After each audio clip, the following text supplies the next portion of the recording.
Bonjour Olivia, on va Bonjour aborder Thierry. un sujet qui ne devrait pas vous déplaire, Julia, avec ce livre de Marc Duguin qui s'appelle Transparence. Oui, qui vous donne un secret. Thierry, est-ce que vous avez envie de devenir immortel? Écoutez, c'est une très bonne question, j'en suis pas certain. Eh bien, c'est la question que pose Marc Duguin dans ce nouveau livre Transparence, publié chez Gallimard, qui est un roman d'anticipation. Mais là, j'en vois déjà qui replongent dans leur café parce qu'ils ont peur de l'anticipation. Mais c'est un roman d'anticipation qui nous parle de nous aujourd'hui. C'est un roman qui parle de l'homme augmenté, mais qui le fait de manière très humaine. Et tout ce qui est technologique est traité, je trouve, avec une humanité très bouleversante. C'est un roman très vertigineux, je vous préviens.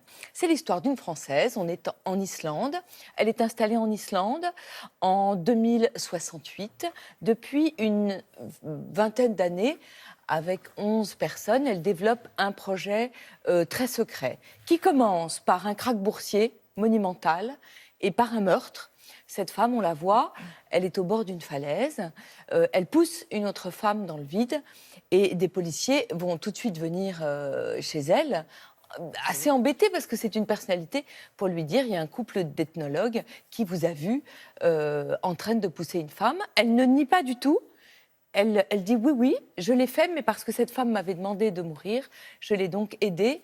Donnez-moi quelques jours et dans quelques jours, vous comprendrez tout. Nous-mêmes, nous allons donc quelques jours pour comprendre tout. Nous allons apprendre que cette femme, elle est à la tête d'une société qui s'appelle Transparence, qui donne le nom au livre. Et Transparence est une société qui amasse les données sur les humains. Des données qu'aujourd'hui, déjà, votre téléphone indique. Votre téléphone, il sait tout de vous. Alors là, comme on est en 2068, vous avez des puces qui sont implantées dans votre corps et qui permettent de savoir ce que vous aimez, ce que vous mangez, ce que vous buvez, tout ce que vous êtes. Et ces données donc, permettent, par exemple, à Transparence de vous donner le compagnon idéal, parce qu'on va pouvoir, grâce aux données, vous trouver exactement le compagnon qui vous correspond. Parce qu'on n'est pas loin, là, aujourd'hui. On n'est pas loin du tout. Non, C'est pour ça que je vous dis que ça vous parle d'aujourd'hui. Permettent également de calculer votre espérance de vie et donc également, plus prosaïquement, vos primes d'assurance. Et vont permettre donc de créer votre double absolu, pas votre clone par l'ADN, mais votre double. On va compacter absolument toutes les données qui vous concernent et on va pouvoir créer un double qui sera immortel. Et ce double, il sera intéressant parce qu'il n'aura pas besoin de boire, de manger, ne produira pas de déchets. Donc, il va peut-être pouvoir sauver le monde parce que comme ce double ne consommera plus, eh bien, les ressources de la planète vont être épargnées. C'est absolument incroyable parce que tout ça est très plausible, très probable. Cette femme, à l'origine de Transparence, elle va devenir en fait une sorte d'équivalent de Dieu. Elle va d'ailleurs racheter Google et elle va avoir le pouvoir de donner la vie et la mort à l'ensemble des humains. Incroyable. C'est absolument incroyable. C'est incroyable parce que c'est très très malin, très très bien construit. Et en même temps, il n'oublie jamais les émotions, les sentiments. Il y a des scènes qui vous donnent vraiment des frissons. C'est absolument passionnant et je trouve qu'il faut absolument le lire. Ah oui, ça vous donne des frissons. C'est ça qui est beau. En même temps, tout le livre, je me disais, mais comment va-t-il se sortir de cette affaire dans laquelle il nous a plongés?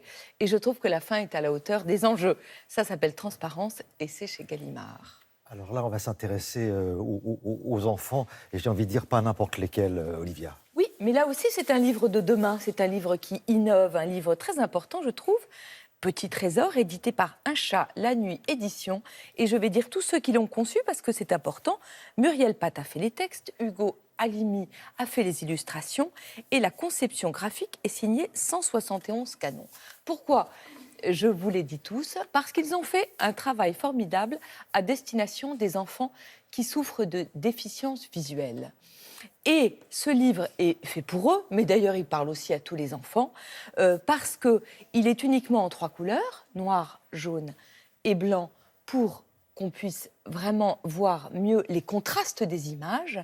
Et les formes sont très simples et permettent donc à des petits-enfants qui ne voient forcément pas très bien de voir au mieux ces images. Et en plus, l'histoire est très forte et très belle.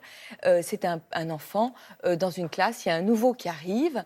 Ce nouveau a une démarche un peu bizarre, il a l'air de souffrir un peu et il a surtout un petit tissu cousu sur son blouson avec un petit trésor. Quel est ce petit trésor? C'est de la terre de son village, parce que ce petit garçon nouveau, il vient de très très loin, c'est un réfugié, et c'est l'histoire d'amitié entre ces deux enfants. C'est très sensible et très beau, et c'est pour les petits-enfants qui ne voient pas bien, mais c'est pour tous les petits-enfants qui ont un cœur sensible. Voilà, vous avez un joli plan. Voilà. Merci beaucoup, Olivia.